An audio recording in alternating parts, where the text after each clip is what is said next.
class chooses a fellow student to speak and to represent them at this time.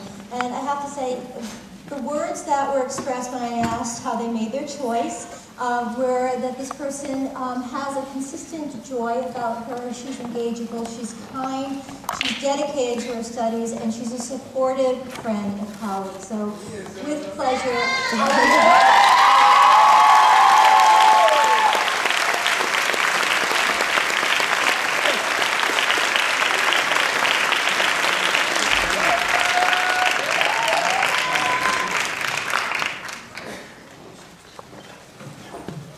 Welcome, Dean Joseph, Undergraduate Director Leveling, members of the faculty, families, friends, and my fellow graduates. First things first, a quick round of applause and congratulations to the University of Rhode Island.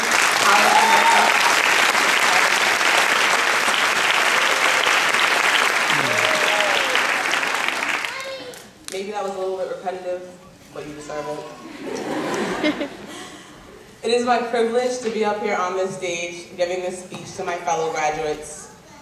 And I am honored to have the opportunity to be the class speaker and a representative of my nursing peers.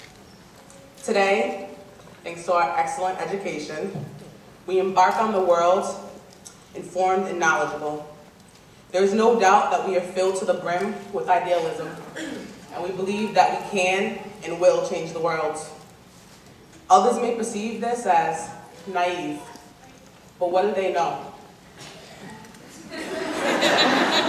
Gandhi once said that we have to be the change that we want to see in this world. And regardless of what others perceive, we must make the initiative to be that change. Anyone can spend their lives accumulating ideas and dreams, but we are poised to put ours into action. And I encourage you to do so. I would like to take a moment to talk to you about how the dreams of one can become the driving force of another. I'm going to talk about Sarah Richardson. Not me. Not me, Sarah Richardson. I am not that vain. This Sarah Richardson was a young Southern girl, the daughter of slaves and a mother to 13 children. And her only dream was to one day receive an education. But life had entirely different plans for her. Her destiny was to raise those 13 children with all the love in the world on a sharecropper salary in rural North Carolina. I was given her name, and with that name came much responsibility. As her namesake, that dream was passed down generations to me. And today, I proudly accept my degree as Sarah Richardson, RN, BSN, for both myself and my great-grandmother. Unfortunately, she passed away before she could accomplish her ambitions, which many would have thought impossible. But her dream deferred taught me that an education is not something that should be taken for granted.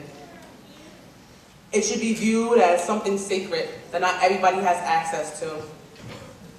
And by maintaining that mentality from Head Start until present day, helped me achieve my goals thus far and will hopefully assist me in achieving my future ambitions.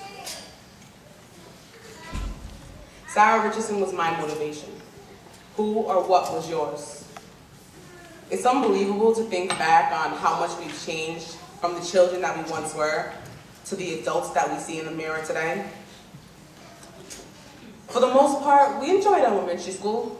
It was something new to us, and we had this thirst for knowledge that was nearly impossible to quench.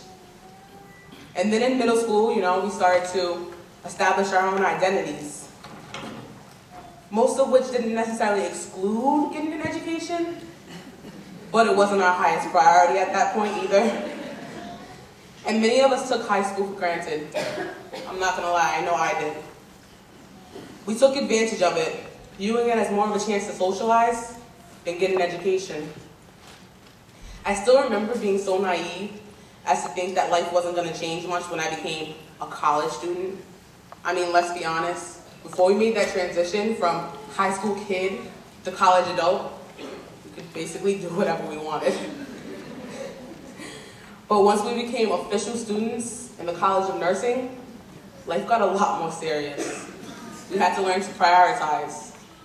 Maybe we had to sit in studying while our friends went to that party without us. We grit our teeth, but find some solace in knowing that one day it would all pay off. No pain, no gain, right? Around campus, I would always proudly identify myself as a nursing student when asked by others. Some would look at me with that, "Aw, poor girl" look, asking why I would choose such a hard major, and others would simply commend my bravery. And although I appreciated the respect, and in some cases, the astonishment that my choice in major seemed to garner, I began to doubt my decision.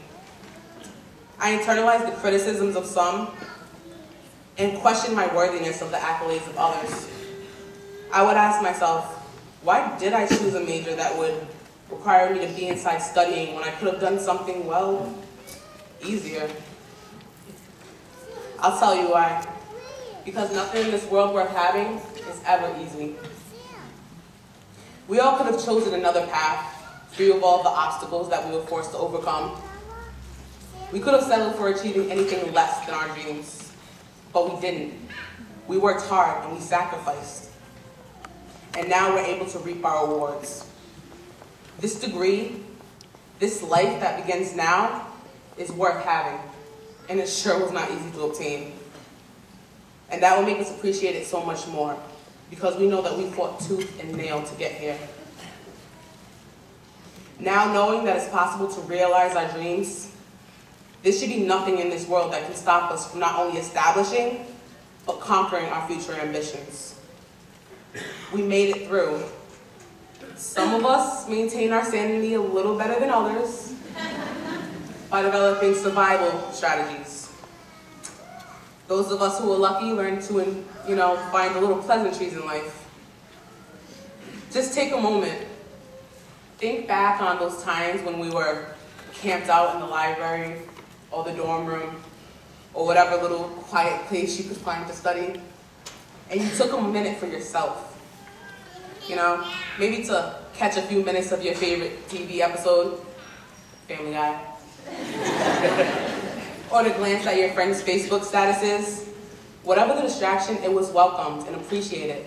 It took our minds off of the tremendous amount of nursing facts that our professors somehow managed to implant into our brain on a weekly basis. Those moments in time were our solace, an echo of our carefree heyday.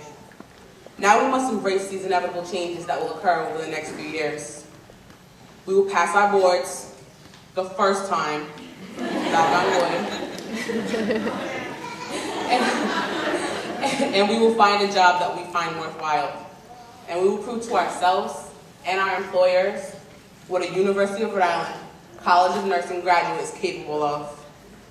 Then we'll have to make the not too difficult decision of whether we should continue on our career paths or return to school for further education so we can make that good money. I could go on and on because the possibilities are infinite. We can go as far as our imaginations and our tenacities take us. We leave here today as college graduates prepared to take the world by storm. I implore you, my classmates, my friends, never stop dreaming and never stop fighting to make those dreams come true. I would like to close with a quote. I heard this quote for the first time fairly recently, and it resonated with me. So, my fellow classmates, I hope your dreams take you to the corners of your smiles, to the highest of your hopes, to the windows of your opportunities, and to the most special places your heart has ever known. Thank you.